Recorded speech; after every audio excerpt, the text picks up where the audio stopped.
tenemos es las acciones de la Unión Europea, las acciones del mercado europeo, realizando el mejor comienzo de año desde el año 2000, desde hace 25 años. Si apelamos al sentido común, al enfoque ortodoxo de la economía, de las finanzas, llevamos diciendo hace 2 o 3 años que esto se tenía que haber ido para abajo. Estamos en el PER ajustado el tercero más alto de la historia, por debajo del 2021, que fue el más alto de la historia, y del año 2000. Es decir, que la situación sigue siendo de caro. Un antiguo compañero, hablando un poco de todo esto, me decía: joder, Antonio, ¿tú te acuerdas el crack del 87? El crack del 87 fue el primer crack bursátil que viví yo. Lo viví con horror, te lo anticipo ya, porque yo era de los que pensaba que la bolsa subía siempre. Aquí el crack lo que lo causa fue la deuda de Estados Unidos, que en el mercado se empezó a decir que la situación era inmanejable porque la deuda se situaba en torno al 50% del PIB. Además, es que ahora mismo tenemos la deuda desbocada en Estados Unidos, pero también en muchos países europeos. ¿A ti te parece que esto se puede sostener en el tiempo?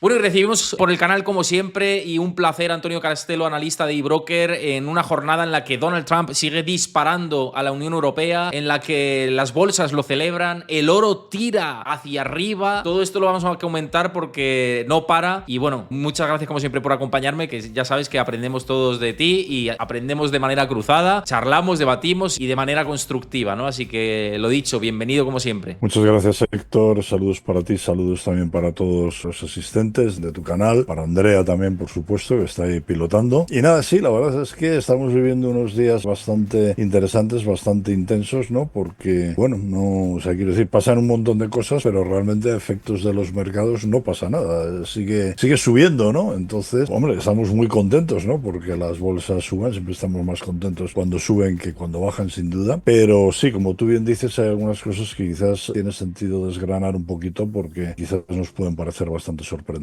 Bueno, antes de comenzar con todo este análisis y lo que tenemos que ir diciendo, os recuerdo a los que lo veáis desde YouTube esto, que dejéis vuestro like, que no tardáis nada si os gusta este tipo de charlas, análisis, os gusta mi contenido del canal, en fin, la manera de apoyarlos es que dejéis vuestro like, que tardáis cero, dejad abajo vuestro comentario y suscribíos al canal si no conocéis el contenido y os gusta este tipo de contenido, valga la redundancia que hacemos, pues ahí lo tenéis arriba el recordatorio de suscribiros al canal y darle a la campanita para que os recuerde cada vez que subimos vídeos. Esto lo digo para los que lo veáis en diferido, porque aquí en directo pues atendemos en la plataforma morada a los comentarios que nos vayáis dejando, ¿no? De hecho, Andrea te devolvía el saludo por aquí, decía que muy buenas, así que todos estamos en armonía. Bueno, ahora lo vamos a ver con una noticia, pero digamos que lo más relevante en términos económicos, y luego vamos a ir a la parte de mercados, que os va a interesar bastante a todos, de la evolución de la bolsa y lo que estamos viendo y los diferentes activos. Donald Trump ha anunciado aranceles recíprocos y la Unión Europea y los mercados emergentes parece que son los más penalizados de todo esto. No sé si te parece, como ocurrió con Canadá y México, como circo absoluto, como una herramienta de negociación para tensar la cuerda y que luego no quede en nada, porque es quizás lo que esté descontando ahora mismo el mercado también. ¿Lo tomamos esto como en serio? Sí, no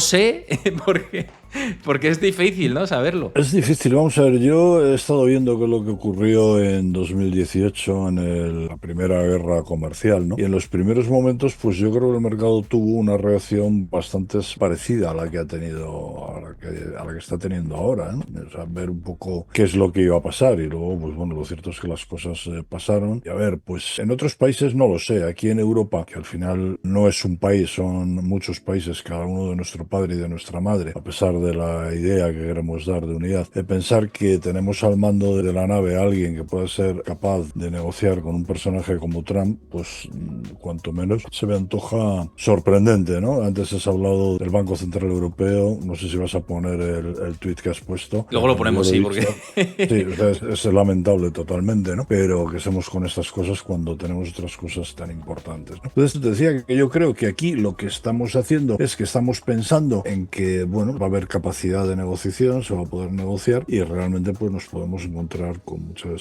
sorpresas. A mí, Héctor, te decía esta mañana mientras preparábamos el vídeo que la verdad es que me resulta muy sorprendente con la que está cayendo en Europa que tengamos a las bolsas en máximos o cerca de ellos. No es verdad que se puede entender que una resolución de la guerra en Ucrania puede ayudar a mejorar la situación. Podemos entender también que el Banco Central Europeo tenga capacidad de bajar más los tipos que la Reserva Federal, que yo también con esto pues ya veremos, creo que soy un poco escéptico. Seguro que sí que se bajarán, pero vamos a ver si se bajan tanto como se espera. Me sorprende bastante que se argumente que han desaparecido las tensiones en Francia con la aprobación de los presupuestos, una maniobra política que Francia, que es un país de gran tradición rugbística, lo que supone es una patada a seguir. O sea, cuando te ves presionado, pum, le pegas para allá y ya volverá el balón otra vez. Y lo que han hecho con esto ha sido realmente, con la resolución del problema de deuda y del déficit fiscal francés, lo que han hecho ha sido volver a aplazar una vez más la decisión. Si miramos ahora mismo cómo está el CAC, pues ya está muy poquito por debajo de cuando Macron convocó elecciones y parecía que se caía el mundo. O sea, no se ha resuelto nada, se ha retrasado. Algo parecido podemos decir de Alemania, ¿no? Unas elecciones a la puerta de la esquina, pendientes, un incierto desenlace, ¿no? En fin, con el péndulo de las grandes industrias alemanas, con los aranceles encima de ellas, ¿no? Es verdad que si hay finalmente en Ucrania se resuelve el conflicto bélico, ahora hablaremos también de ello, pues seguramente las grandes empresas industriales alemanas, químicas, sector automóvil, podrían verse beneficiadas, pero a ver cómo queda con el tema de los aranceles, ¿no? Entonces, pues bueno, el tema de la guerra, pues mira, yo creo que no está nada claro que Zelensky vaya a estar en condiciones de aceptar lo que se insinúa como una auténtica claudicación, ¿no? Aceptar buena parte de las conquistas rusas, no entrar en la OTAN, pagarle a Estados Unidos con minerales, ¿no? O sea, Estados Unidos ha tomado posesión de Ucrania prácticamente, ¿no? Ya ha dicho lo que hay que hacer, cómo hay que hacerlo y de lo que ellos se van a beneficiar, ¿no? Y Europa, insisto, mirando, ¿no? Entonces, no lo sé, o sea, yo creo que al final de la guerra quizás está más lejos de lo que se ha querido creer, y luego por otra parte es que en la paz está insinuada,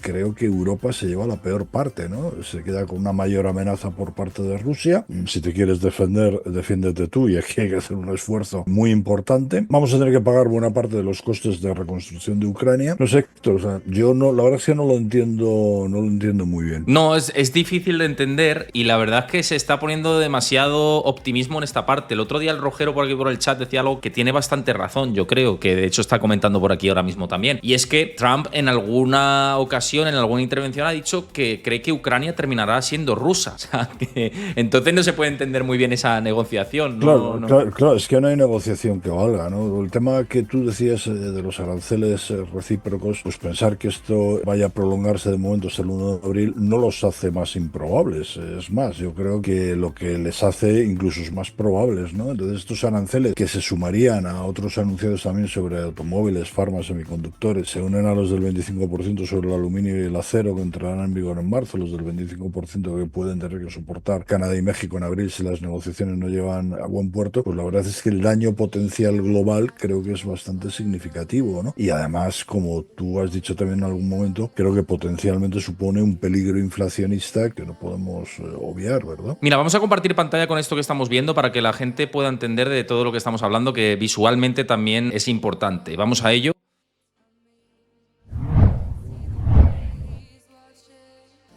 La noticia de esta semana en relación con la Unión Europea era esta. Trump anuncia aranceles recíprocos con la Unión Europea como una de las mayores damnificadas. Esta es la parte de la economía, y luego tenemos al Banco Central Europeo diciendo que las rosas son rojas, las violetas son azules y la inflación pues que se está controlando, ¿no? En fin, lamentable, como decías antes. Y paradójicamente lo que tenemos es las acciones de la Unión Europea, las acciones del mercado europeo, realizando el mejor comienzo de año desde el año 2000, desde hace 25 años. ¿Se está adelantando la Unión Europea o la Bolsa Europea a una recuperación? Eso es lo que se están planteando muchos inversores. ¿O esto es una trampa? Esa es la cuestión. Bueno, es que claro, efectivamente es así. Si te acuerdas, en alguno de los últimos vídeos que hicimos, no sé si el penúltimo o el antepenúltimo, decíamos, bueno, Europa está tremendamente infravalorada respecto a Estados Unidos. Hablo de términos de bolsa. Sí, es verdad, pero también había una cosa que estaba muy clara, y es que la situación de las empresas norteamericanas ni mucho menos tiene nada que ver con las empresas europeas, sobre las cuales, pues bueno, pues pesan innumerables problemas. Insisto, si hay paz en Ucrania, ¿puede haber alguna recuperación? Bueno, sí, efectivamente. Pues ahí, por ejemplo, pues estas empresas alemanas, sobre todo, se van a ver beneficiadas desde un término energético por un gas probablemente de nuevo más accesible, más barato. Esto, como digo, va a beneficiar a las empresas industriales, va a beneficiar a las empresas químicas, va a beneficiar beneficiar al sector automóvil, pero bueno, de ahí a pensar en una recuperación absolutamente tremenda con lo que puede estar lloviendo, con el tema de los aranceles, con un continente que realmente, nos guste o no nos guste, estamos bastante retrasados respecto a China, respecto a Estados Unidos, desde luego en la parte tecnológica, que es lo que hoy pita, y si nos vamos a sectores industriales concretos, pues fíjate el destrozo que llevamos encima del sector automóvil con todas las medidas estas de Agenda 2030 y demás, ¿no? El otro día también leía en algún sitio que es posible que la Unión Europea publique ahora para marzo algún tipo de rectificación, una normativa nueva en la que se diga que, bueno, pues que aquello que se decía que a partir del 2035 no se puede vender un coche con motor de combustión, que lo aparquen y que lo que dejarán abierta la puerta es a la venta de vehículos híbridos, es decir, motor de combustión y eléctrico enchufables. Que bueno, que esto tiene más sentido. Pues esto, caramba, esto lo tenéis que haber dicho cuando dijisteis la otra barbaridad, ¿no? Pues os habéis cargado a la que era probablemente la industria más bollante en Europa, ¿no? Entonces, pues sí, a ver, si jugamos a decir, o sea, Europa se va a recuperar en vertical, pues vale, pero como digo, yo creo que hay mucho nubarrón en el horizonte antes de pensar en eso. Sí, desde luego que sí, que lo que dices tiene todo el sentido del mundo. Y además, yo quiero añadir un punto con respecto a la situación de los mercados. Por cierto, gracias a todos los que estáis siguiendo el canal en directo, que ya he visto varios seguimientos y siempre un placer, ¿no? Pero hay un punto que me sigue preocupando dentro de los mercados, pese a que todo sigue jolgorio absoluto y rally, mega rally y ultra super rally, ¿no? Y es esto que te he pasado antes esta mañana también. Porque la situación de la valoración de las compañías, hoy el PER ajustado, tal y como podíamos ver de este estudio de LSEG DataStream, ¿no? Cogiendo como fuentes, estamos en el PER ajustado el tercero más alto de la historia, por debajo del 2021, que fue el más alto de la historia, y del año 2000. Es decir, que la situación sigue siendo de caro en cuestión índice, ¿no? Que es SP500.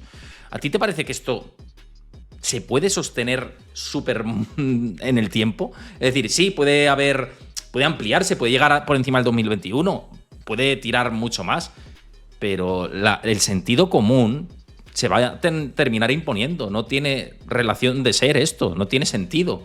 Pues ¿sabes cuál es el problema, Héctor? El problema aquí que tenemos es que si apelamos al sentido común, a un enfoque ortodoxo de la economía, de las finanzas, llevamos diciendo hace 2 o 3 años que esto se tenía que haber ido para abajo, ¿no? O sea, que realmente no, no se justifican estos niveles, ¿no?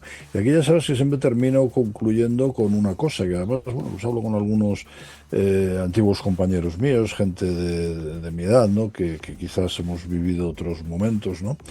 Y me dicen, bueno, lo mismo que tú y yo hemos dicho aquí en muchas ocasiones, ¿qué es lo que está manteniendo esto? Pues lo que está manteniendo esto es la deuda, ¿no? El otro día me decía un antiguo compañero, hablando un poco de todo esto, me decía, joder, Antonio, ¿tú te acuerdas el crack del 87? El crack del 87 fue el primer crack bursátil que viví yo en mi vida profesional, ¿no? Y se pegó la bolsa una piña pues bastante importante. Luego me dices cómo viviste aquel día, que me interesa mucho, pero o sea, cuando termines este análisis.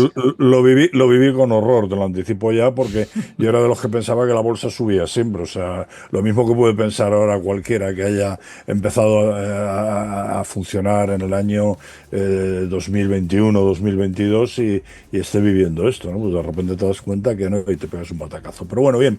¿Qué es lo que me decía? Me decía, oye, aquí el crack lo que lo causa fue la deuda de Estados Unidos, que en el mercado se empezó a decir que la situación era inmanejable porque la deuda se situaba en torno al 50% del PIB.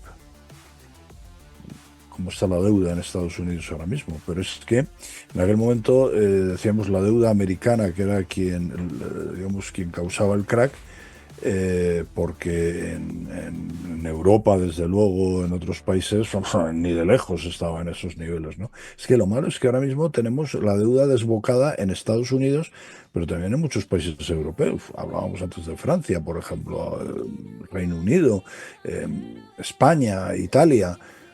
Oye, no no pasa nada, ¿no? El mercado no, esto no le causa ninguna, no le causa ninguna sensación. Quizás esto luego, si hablamos del oro, luego lo ligaremos precisamente con la evolución del oro, pero yo creo que esto es Sí. una cosa que hay que reflexionar sobre ello. Entonces aquí un poco a lo que tú me preguntas, ¿y esto puede cambiar? Sí, puede cambiar. ¿Cuándo? No lo sé. Esto es como el juego de las sillas, ¿no? Que suena la música, mientras suena la música y cuando para encuentras silla no pasa nada. El problema será el día que no encontremos silla, ¿no? Yo estoy un poco con esa teoría también contigo, ¿eh? Porque a nivel de patrimonio personal, por ejemplo, yo lo que estoy pensando es, hay que hacer el máximo dinero posible, incluso ir metiéndote en cosas más, parte de la parte estructural de la cartera, decir, oye, voy a ponerme un poco más conservador, porque yo lo que quiero es comprar barato. Yo creo que la mayoría del inversor lo que busca es comprar barato y rentabilizar ese dinero. Entonces yo estoy rentabilizando, pero yo quiero comprar barato. O sea, y la verdad es que cuesta, en índice general, por ejemplo, cuesta pensar que está barato. O sea, yo digo, quiero el chalet de enfrente. Y, bueno, tú ya sabes dónde vivo yo, ¿no? Que lo hemos hablado muchas veces. Joder, me he puesto a mirar casas por mirar, digo, para una casa más grande, tal. Yo ya tengo otra propiedad, tengo esta, y digo, pues oye, igual ya el siguiente paso es una casa más grande, un chalet, tal cual. Y digo, tío, es que esto no es normal. O sea, esto está carísimo. Y con la bolsa me pasa lo mismo. Digo, yo quiero comprar, sí, pero es como el chalet que veo ahí, que cuesta 1.000.000 de euros. Digo, pero estamos locos. 1.000.000 de euros donde vivo. Hace 5 años costaban 500.000 o algo así, o 600.000. Digo, estamos enfermos, de verdad, ¿eh? El otro día me preguntaban sobre el IBEX, ¿no? Bueno, pues aquí en algunos medios, digamos, te encuadran en un índice o en un sector y tal, y bueno, y todos sabéis, hemos hablado quizás alguna vez, a mí los bancos me han gustado mucho y me gustan, creo bueno, que han tenido unos años muy buenos, pero además la década aquella horrible que tuvieron con tipos de interés cero, márgenes negativos, tal, pues les ha venido muy bien porque se han hecho muy fuertes, ¿no? Pero es que yo ahora mismo, digo, el IBEX puede seguir subiendo. Pues joder, pues es que puede seguir subiendo, pero es que a mí ya me ha subido en febrero lo que yo tenía en mi idea más optimista que podía subir para todo el año. Y ya empiezo a encontrarme con que no encuentro valores que puedo decir, hombre, tienen unos buenos fundamentales y tal, pero por valoración ya no los veo. O sea, los bancos prácticamente los veo ya a su fair value, a su valor real. No veo compañías grandes que me gustan, no sé, Iberdrola, Inditex, que son grandísimas compañías que lo están haciendo fantásticamente bien. Pues me pasa lo mismo. No sé, o sea, Ferrovial, por ejemplo, que creo que es una empresa que todavía podría tener margen, pero es que nos hemos comido prácticamente el margen, ¿no? Y lo digo con empresas españolas, que son las que quizás más encima estoy, que más analizo, que más veo, pero es que a nivel europeo, y no digamos ya en Estados Unidos, pues es que ves unos múltiplos que realmente empiezan a costar trabajo. Y si ya te vas con los índices, como tú dices, pues es que, claro, no sé, o sea, ver que por valoración podríamos ir como estaba en el año 21, pues sí, a lo mejor sí. Perfectamente. Pero bueno. ¿Sabes la sensación que me da un poco haciendo el símil y para que la gente lo pueda un poco entender? Yo siempre hago la analogía con una fiesta, ¿no? Digo, esto es como que estás en una fiesta y va acercándose el final de fiesta y bueno, yo me quiero acercar a la salida porque los finales de fiesta es lo peor, ¿no? Cuando hay los cierres, están los 4 borrachos, no sé qué y tal. Y me da la sensación de que el final de fiesta se está alargando. Y cuando un final de fiesta se alarga, hay más borrachos en la sala y es todavía mucho más peligroso. Entonces, claro, dices, ¿yo estoy pasándomelo bien como inversor rentabilizando el capital? Sí, me lo estoy pasando bien. ¿Me da miedo cuando apaguen las luces, cuando enciendan las luces y ver quién está dentro de esa sala? Me da mucho miedo. Entonces, poco a poco yo, a nivel inversor, voy cambiando la estrategia porque lo que no quiero es que me pille un batacazo de estos, porque a ver, es que nadie quiere perder esa rentabilidad que ha generado, ¿no? Gente que ahora está entrando en compañías con valoraciones extremas. Joder, esta gente es que a lo mejor no sabe que hay un riesgo importante de que de aquí a 3 años a lo mejor esa inversión le valga un 30% menos y a lo mejor tiene que esperar 7 años para recuperarse. Es que todo el mundo se piensa que todo esto se recupera en V. iba a ser eterno. Y tú te has vivido el 2000 y un Microsoft que era la leche. ¿Y cuánto ha tardado Microsoft de recuperar el pico del 2000 a alcanzar de nuevo máximos históricos? Se tiró décadas. Con Steve Ballmer, con el otro, con el de la moto y tal. Joder, o sea, hay que Y, tener cuidado. y siendo una grandísima compañía. Exactamente, es que lo es, pero fíjate el tiempo que ha tenido que pasar. Fíjate el tiempo que ha tenido que pasar. Sí, está absolutamente claro. Yo, o sea, un poco, otra vez insistiendo en esto que te decía, mira cómo cotizaban los bancos españoles en el año 2008, mira cómo están cotizando ahora. Sí, lo puedes vestir, ha habido ampliaciones de capital, ha habido dividendos, sí, lo que tú quieras, pero mira la diferencia y mira lo que están tardando en llegar. Y te digo, bancos, como te puedo decir, pues no sé, pues yo qué sé, o sea, Telefónica, ¿no? Por decirte una, que es una de las empresas claramente líderes, ¿no? En el mercado español. Mira, me decían, Antonio, háblale de Terra. Bueno, ahí tienes mucho que decir, ya lo Bueno, has compartido veces. Sí, Terra es muy gracioso, ¿no? Esta mañana mi querida amiga Laura Blanco, que yo creo que todos conocéis, que bueno, dice, no, yo me acuerdo en el año 2000 sería probablemente, puso un tuit, Terra marcó el máximo, pues a lo mejor, probablemente a lo mejor tal día como hoy, y fíjate lo que pasó con Terra. Terra era una compañía que parecía que se iba a ir al infinito. A ver, es verdad que yo ahora veo una diferencia, sobre todo en ese tipo de compañías, respecto a aquel momento, ¿no? Esto me lo habéis oído contar en muchas ocasiones cuando me han dicho, oye, hay una burbuja tecnológica. He dicho, bueno, vamos a ver, o sea, puede haber empresas que tengan burbuja, pero la gran diferencia es que Terra no ganaba nada. Si tú te cogías la cuenta de resultados de Terra, no podías hacer múltiplos de valoración, no podías calcular un PER porque perdían, o si te iban más para arriba un beneficio antes de impuestos, un EBITDA. O sea, tenías que calcular lo que valía en base a clientes y en base a ventas, y esto pues tampoco era una cosa, pues tampoco tenías con qué comparar, ¿no? O sea, en aquella época muchas empresas se fueron al infinito y realmente detrás no había nada. Hombre, ahora dices, a ver, Nvidia, pues joder, pues puede estar hipervalorada. Pero lo cierto es que el colchón que tiene Nvidia, aunque las cosas vayan mal, es lo suficientemente importante como, bueno, lo que decíamos antes de Microsoft, ¿no? Que dices, bueno, pues Sí, Microsoft lo pasó mal, pero pero no ahí está. empresón, claro. Sobrevive, ¿no? Y en aquel momento no sabías realmente qué es lo que sabes. Yo creo que esa es la gran diferencia, pero sí, efectivamente. O sea, es un ejemplo que además yo siempre digo y que sirve bueno, para que nos demos cuenta que las cosas no suben hasta el infinito y que cuando caen es realmente cuando menos te lo esperas. Sí, yo creo que eso va a pasar, ¿no? Llegará un momento en el que a lo mejor no hablemos ni de esto, joder, está así, tal, no sé qué, y de repente, bueno, no, porque nosotros somos muy precavidos y más tú que te las conoces ya todas, ¿no?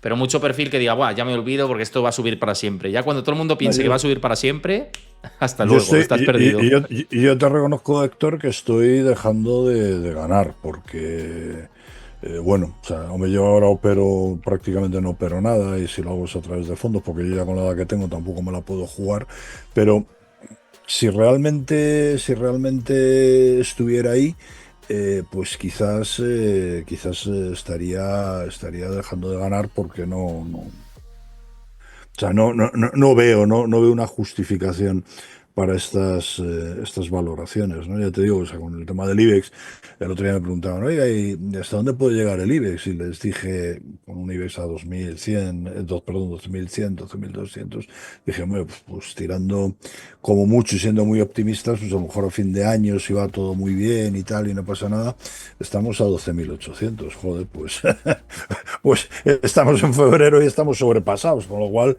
o sea, no.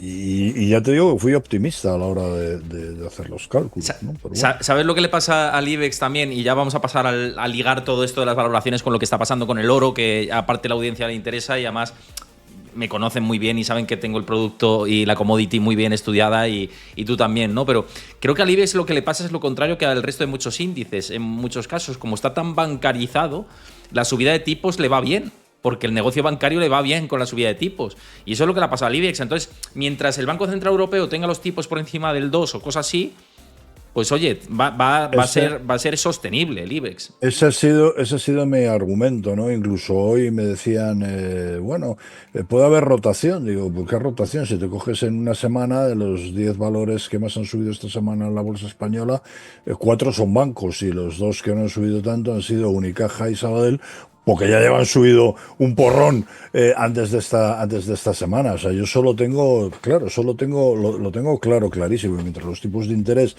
sigan un cierto nivel, a los bancos les va a venir bien. Pero a pesar de todo eso, o sea, tú te empiezas a ver ya que, bueno, pues que hace un año y medio, 2 años, la mayoría de los bancos cotizaban con un múltiplo precio-valor contable por debajo de 1. Y ahora ya están en 1 y por encima de 1 casi todos. ¿Que podían ir a más? Pues sí, a lo mejor sí, yo no te digo que no.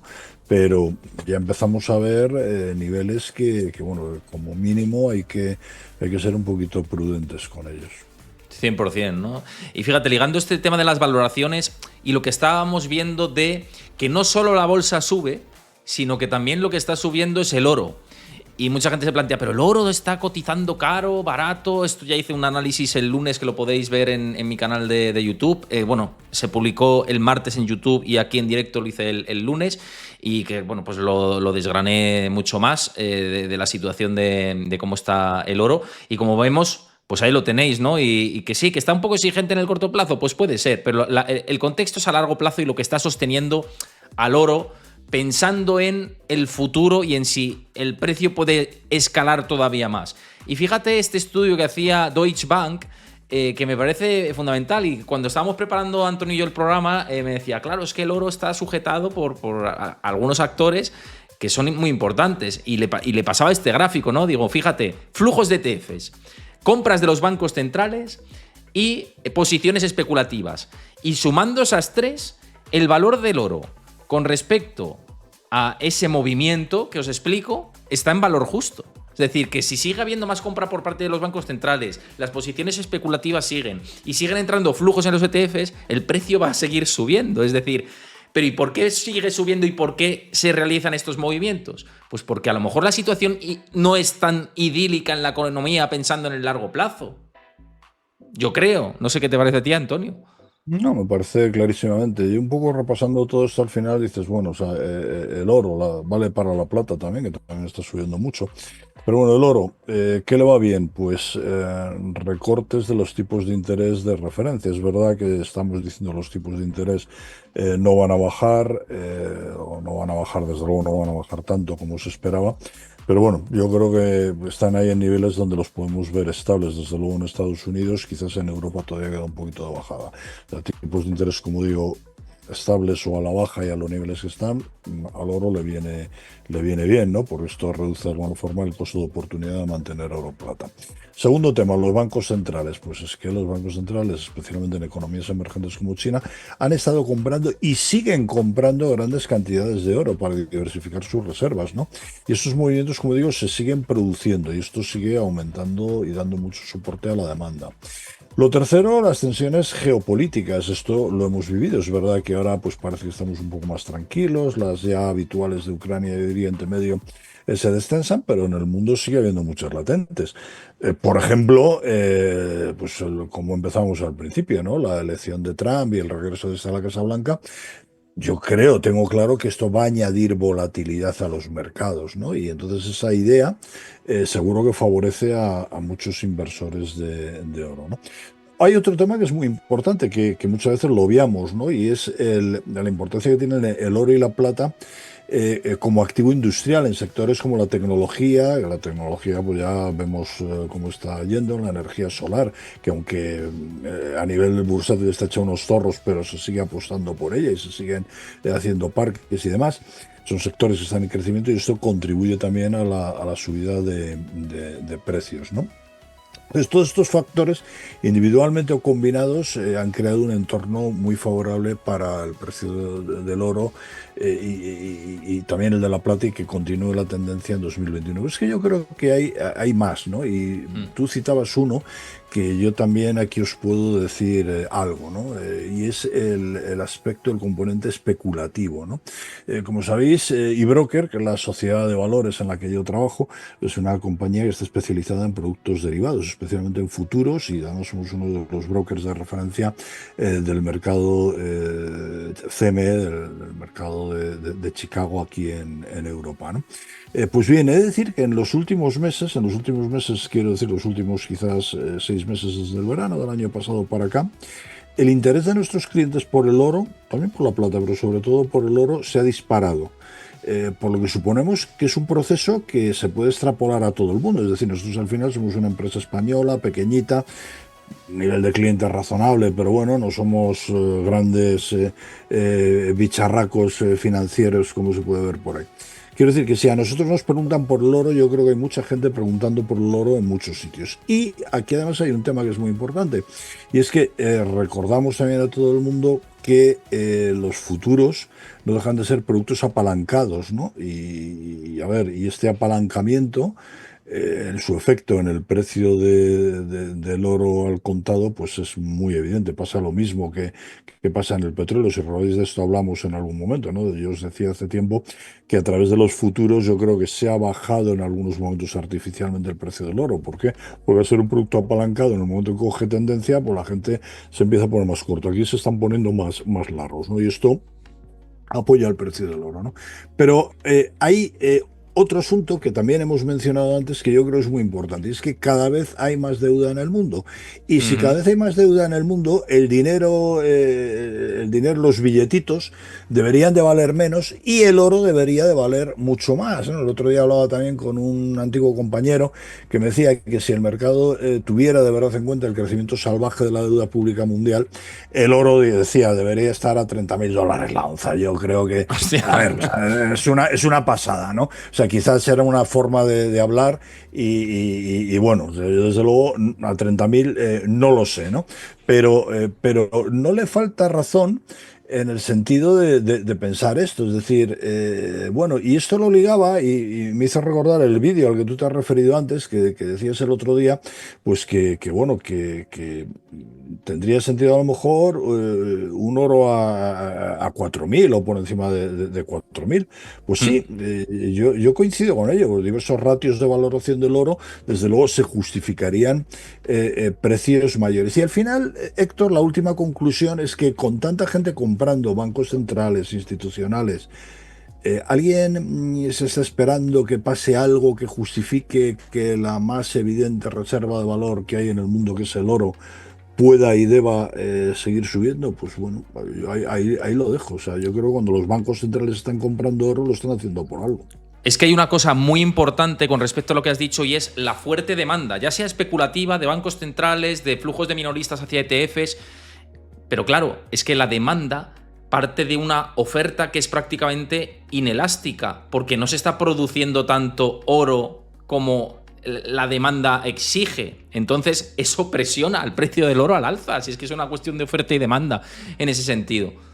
Y eso añádele que la gente, insisto, que se da cuenta que dice, cuando los países se están emitiendo deuda a tutiplén, al final sus monedas, sus billetitos,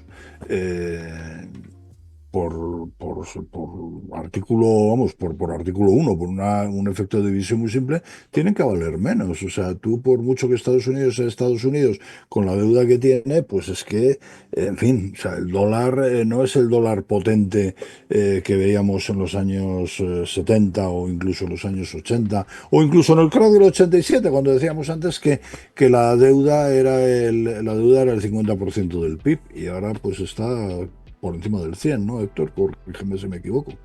No, vamos, totalmente. La de Estados Unidos está en el 130 y tantos por ciento, ¿no? Aproximadamente. Y la mundial ya ni te cuento dónde está. Es que vamos a ir a 200% a este ritmo. Y claro, más emisión de deuda. Es decir, más irresponsabilidad de los gobiernos. El oro es música para sus oídos. O sea, esto es así y así va a seguir siendo si vamos en esta espiral. Mira, una pregunta nos dejaban antes que me parece interesante. Bueno, aparte de que ahora Ottawa nos dice que quiere saber cómo viviste el 87, antes de eso quiero preguntarte una que nos dejaban con anterioridad. Dice, el mal dato de consumo minorista ha hecho bajar el oro. ¿Es debido a expectativas de menor crecimiento y en consecuencia mayores probabilidades de bajada de tipos de interés? Si quieres yo entro un poco en esto y luego Sí, das un poco tu punto de vista. Me sí. parece algo anecdótico dentro de lo de las ventas minoristas. Creo que el ajuste del oro no es nada significativo. El oro había subido mucho. Cualquier noticia que pueda prever un ajuste, pues va a afectarle. Ya lo hemos dicho que el oro va a corregir y que si vemos al oro en $2.700 la onza aproximadamente, que es la resistencia del máximo anterior, es que no nos debería extrañar absolutamente para nada. Que caiga un 1% el oro a mí no me asusta, de hecho me tranquiliza. Lejos de Claro. asustarme, me tranquiliza, porque quiere decir que va a tener altos en el camino y que la verticalidad del movimiento pues va a ir pausándose. El oro va a Es tener que ajustes, es lo normal. Eh, Es que los mercados no suben en vertical, siempre hacen paradas y siempre tal. Y esas paradas lo que ocurre es que si lo que haces es crear un suelo potente, lo que te hace es luego dar un mayor impulso a la subida, ¿no? Entonces, efectivamente, pues que se pare a niveles, o sea, que baje a niveles de 2.700 y que se quede ahí una temporada y que luego otra vez, o sea, es que si vemos un gráfico de medio plazo del oro, pues veremos que eso es lo que viene haciendo de alguna manera o de otra, ¿no? No, a mí Mira, no poniéndolo me... aquí en el gráfico para que la gente Sí, lo ahí lo pueda tienes. visualizar, yo me refería, claro, digo, ¿por qué $2.700? Pues por esta razón, ¿no? Si trazamos esta línea aquí, pues por ese punto de ahí, ¿no? Que es un punto Sale bastante de libre. referencia de lo que fue el máximo anterior, por esa zona de por ahí aproximadamente. Entonces, tener ese ajuste buscando esto, pues me parecería normal. Sinceramente, o sea, no me parecería algo para salir corriendo ni mucho menos. Yo lo he dicho muchas veces, Antonio, y no sé cómo lo piensas tú, pero yo digo que yo vendería todo el oro que tengo en cartera o me quedaría con un 5%, 10%, que es lo que se aconseja siempre, tener ese porcentaje de oro para cubrir. Pero yo reduciría ostensiblemente mi posicionamiento en oro si veo a los gobiernos ser muy responsables, pero los gobiernos casi de todo el mundo. Y no lo veo, es que no lo veo. Entonces, como no lo veo, pues de momento no Es lo que voy a este, hacer. Es que estoy de acuerdo completamente contigo. El problema que tiene el oro todos sabemos cuál es. O sea, si lo tienes físicamente es algo que es complicado de guardar, que tiene una serie de costes. Si lo tienes a través de algún producto financiero, pues bueno, pues tienes que hacer un poco acto de fe para saber que realmente aquello está allí, ¿no? Pero bueno, yo desde luego tengo claro que tanto en cuanto no veamos a nivel global un movimiento de responsabilidad, de reducción de la deuda, de apretarse el cinturón, yo desde luego creo que estar en un producto así tiene absolutamente todo el sentido del mundo. Por cierto, que antes Antonio lo decía y lo vuelvo a recordar, hay muchas maneras de invertir en oro, lo acaba de decir, oro físico, ETFs, también por futuros, y que sepáis que a través de eBroker podéis invertir en derivados de oro, o sea que tenéis esa posibilidad. Os han pasado antes por el chat el enlace a la plataforma de eBroker, que es un broker español, regulado, etcétera. También lo tendréis en la descripción del vídeo de YouTube y en el comentario fijado. Si queréis invertir en opciones, en derivados, etcétera, que sepáis que, y en acciones al contado, eBroker pues os da toda esa posibilidad, o sea que merece la pena y además apoyamos también a las plataformas nacionales, que es muy, muy importante, ¿no? Dar ese apoyo Sí, y tenéis además, una trayectoria y un track record importante, ¿no? Y de tranquilidad para el usuario, para que la gente lo sepa. Pero dicho sí. esto, bueno, no sé si quieres añadir algo con respecto a No, esto. no, no, no, por ejemplo, pues esto que tú decías, bueno, que ahora mismo hay productos micro y mini del oro, donde, bueno, pues te permite con cantidades relativamente pequeñas tomar exposición, también opciones, ¿no? Bueno, queda dicho eso, que yo creo que es interesante siempre ver las diferentes fórmulas con las que invertir en el metal dorado. Pero quería ir a la pregunta que lanzaba antes por el chat, ya que lo hemos sacado antes y hemos hablado que si Crash del 87, si esto puede parecerse por la parte de la deuda y demás. Te preguntaba Ottawa 1908 dice que cómo viviste el 87, que quieren saber dónde estabas, cómo lo viviste, Sí, en fin, un poco tu experiencia vital. se lo cuento. Yo empecé, todos sabéis que bueno, yo empecé en el año 81 a trabajar en Banco Urquijo, era un chavalín, yo soy del año 59, por lo tanto pues tenía apenas 22 años, ¿no? Y estaba todavía estudiando la carrera, por una serie de circunstancias, pues pude comenzar a trabajar allí y además... con la suerte de que yo el máster lo hice antes de terminar la carrera, porque mi primer jefe pues, es un señor que se llamaba César Alierta y en aquel momento en Banco Urquijo, pues en el Departamento de Mercado de Capitales, estaba la creme de la creme de los mercados financieros en España. Cogí unos años muy buenos, o sea, veníamos de años complicados, ¿no? Porque, si os acordáis, finales de la década de los 70, principios de los 80 fue muy complicado en España y en el mundo, pero bueno, cogí, digamos, con fuerza el año 82 y bueno, pues año 82, 83, 84. En el 85 empecé a trabajar en una gestora de patrimonios que se llamaba GES Capital, que montamos gente que veníamos del grupo precisamente de Banco Urquijo, nos había comprado el hispano no entendía muy bien cómo funcionábamos nosotros en el Urquijo y los que estábamos allí pues decidimos bueno, hacer un pequeño movimiento y cada uno nos movimos a un sitio, se montaron sociedades, otros se fueron a otro local. Y desde el año 85 hasta octubre del 87, pues mire, o sea, aquello, o sea, se ganaba dinero pues muy fácil, ¿no? Pues, comprabas cualquier cosa que más o menos tuviera una cierta consistencia y le ganabas dinero. Y bueno, pues de repente llegas un día y ves que Wall Street se pega un bofetón de un 20% y te empiezan a temblar las piernas, ¿no? Porque esto no lo has vivido nunca y te das cuenta que bueno, pues los mercados efectivamente suben, pero no suben ad infinitum, ¿no? Y que hay un momento en los que tienes que hacer los números, incluso aunque hagan los números y veas compañías que están bien, que tienen fondo y demás, el mercado baja y arrastra todo, ¿no? Entonces, bueno, pues aquello me sirvió con 28 años para darme cuenta bueno, que el mercado no es una fiesta y que puede haber problemas y que los problemas pueden ser importantes y aquello te hace abrir los ojos y te hace empezar a ser bastante más precavido, ¿no? Aquella época sí que tenía la oportunidad. Ahora tenemos muchas restricciones los que trabajamos en este sector y como yo os he dicho, pues prácticamente yo ya no hago nada. Yo estoy ya casi de retirada, bueno, en aquel momento eras joven y tal.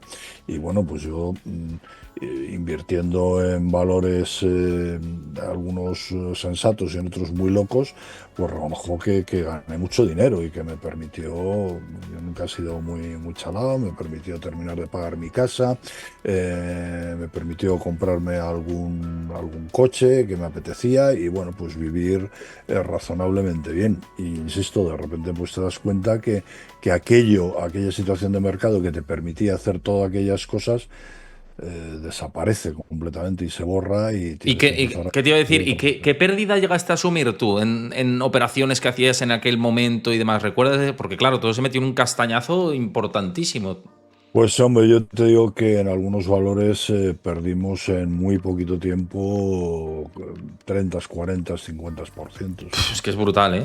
Es que es brutal, Claro. ¿eh? Sí, sí, sí. Sí, No, sí, no, por pero eso porque bueno, hay que pero aprender de todo esto, claro. es que en aquel tiempo además, Héctor, no es como ahora que tú tienes una serie de plataformas electrónicas que puedes dar las órdenes. En aquella época tú operabas a través de tu banco. Oye, banco, véndeme Claro, tal, o oye, claro. banco, cómprame cual, ¿no? Y había un embudo muchas veces terrible, y más esos días, claro. Terrible, terrible. El mercado, date cuenta que en España la ley de reforma del mercado de valores entra en vigor en el año 89 y hasta entonces la bolsa era a viva voz. Las sesiones No, no, duraban 2 horas. pero total, mira, te cuento una anécdota de. Tú ya sabes que he visitado el New York Stock Exchange varias veces, Wall Street, y bueno, en visitas que he hecho me han contado de cómo se operaba en aquel momento y cómo iba el corredor, iba por un tubo, metían en el tubo la orden iba para arriba, tal, le tenían que apiñar las órdenes, o sea, todo tardaba muchísimo más. Y claro, era del corro al grito, del grito al tubo, el tubo, tal, pum, pum. O sea, era una locura tremendísima, ¿no? Y eso te lo pregunto porque yo creo que es muy curioso ver pues cómo eran las cosas antes y que esto sirva como aprendizaje, que ahora, pese a ser todo muy digital, también tiene muchos inconvenientes de ser digital precisamente. Y es que todo puede ir mucho más rápido. Va mucho más rápido. De hecho, fíjate, una cosa que a nosotros nos llamó la atención en el año 87, insisto, en una bolsa que era todavía viva voz, era que una de las cosas que hicieron en Nueva York fue parar las máquinas, y nosotros decíamos, ¿qué es esto de parar las máquinas, ¿no?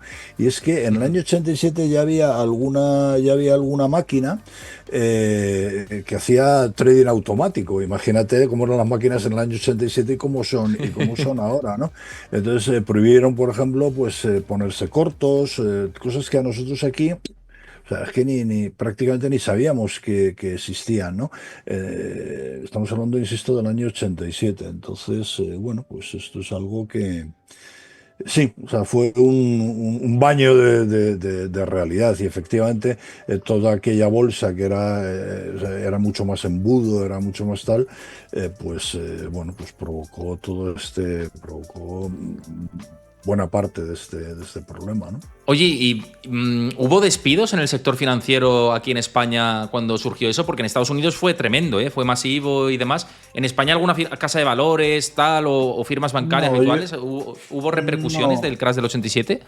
No, yo creo que no. Por lo menos la parte que yo conocí, yo creo que no, porque como te digo, o sea, en España la industria en aquel momento era muy incipiente, ¿no? Entonces, realmente lo que estábamos haciendo era posicionarnos para abordar aquella ley de reforma del mercado de valores que venía, y bueno, entonces estábamos un poco ahí. Hombre, evidentemente, pues aquello generó mucha inquietud, Claro. como te puedes imaginar, ¿no?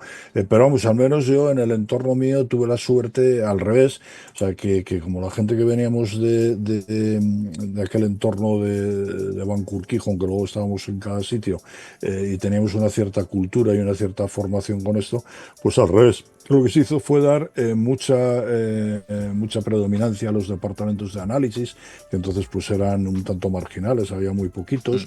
La gente empezó a estudiar un poco más de cerca los mercados, las compañías. En aquel momento muchas veces pues invertías así, ¿no? Sacabas el dedo y decías, por aquí, esto está subiendo, pues va, y comprabas sin tener realmente una idea muy clara de qué es lo que había detrás. No, hubo problemas más tarde, o sea, ya en la década de los 90, en algunas caídas que hubo, en algunas bajadas que hubo, ahí sí que vimos problemas.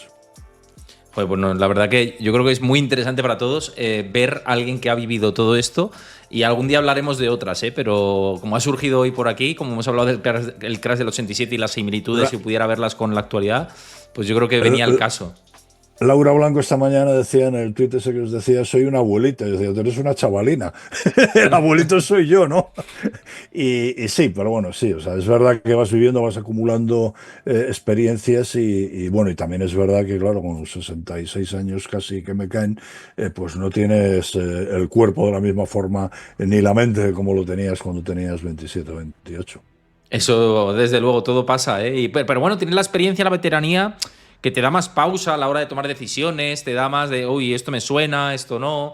Bueno, la presión al riesgo cambia, está claro, ¿no? Pero te da otras Sí, cosas. yo me acuerdo cuando, como sabéis, tú sí que lo sabes, yo trabajé en Interdin, una sociedad de valores Ujú. bueno, pues que por desgracia, y no por culpa nuestra, sino por culpa de su accionista mayoritario, quebró, y cuando mis jefes decidieron montar eBroker, ya tenía pues 50 y bastantes años, y decidieron tirar de mí, y yo les decía, pero bueno, chicos, ¿cómo tiráis de mí? Que soy aquí el más mayor y tal, no sé, porque eres el más mayor Claro, y eres claro, el que más efectivamente. va a tirar de la rienda cuando haya que tirar de la rienda, ¿no? Bueno, pues está bien, sí.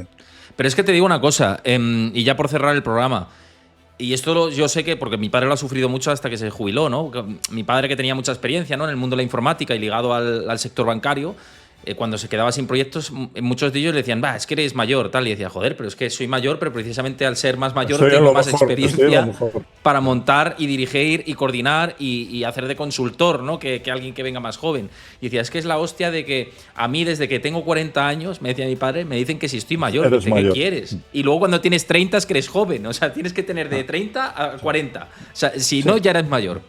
Sí, es una aberración, digamos, que se produce aquí, que yo lo he vivido, ¿no? Yo en algún momento, bueno, pues tuve que salir del mercado y cuando quise volver, que fue en el año 2008, y fue cuando volví a Interdin, pues claro, miraba a mi alrededor y veía a mis compañeros y decía, joder, si todos estos están en otro rollo que yo ya en su momento ya había vivido y ya lo había visto, ¿no?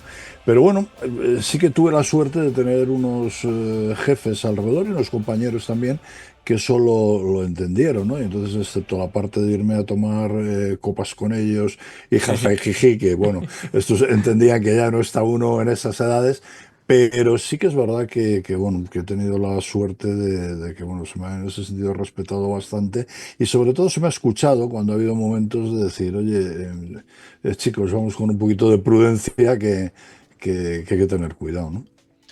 Pues oye, yo creo que ha quedado una charla redonda. No sé si os ha gustado a todos, tanto los que estáis aquí en directo como los que lo veáis desde YouTube. Ya sabéis, apoyarlo con vuestro like y dejad vuestro comentario y suscribiros al canal si no lo conocíais. Y siempre un placer contar por aquí con Antonio cerrando los viernes, que es un lujo auténtico.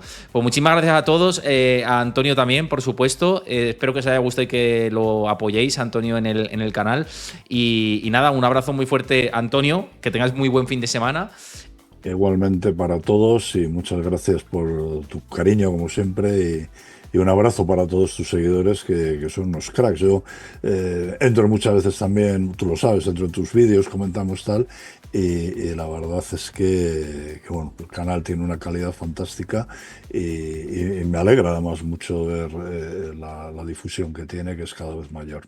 Por cierto, a 5.000 de los 100.000 suscriptores, ¿eh? Ya estamos a 5.000 de los 100.000 suscriptores en YouTube, así que venga, a ver si lo hacemos crecer y ponemos la plaquita por ahí detrás con el nuevo setup que lo estamos ya diseñando, ya en menos de un mes, a ver si podemos tener ese setup que ya tenemos encargando todo y pronto tendréis aquí una imagen renovada. Lo dicho, nos vemos el lunes a las 5 de la tarde hora española con las claves, con mi análisis en solitario. Pronto os anuncio las parrillas por todos mis canales, así que estad pendientes que la semana que viene muy intensa. Así que un abrazo a todos, muy buen fin de semana y nos vemos el lunes. Chao, hasta el lunes. Un abrazo, chao.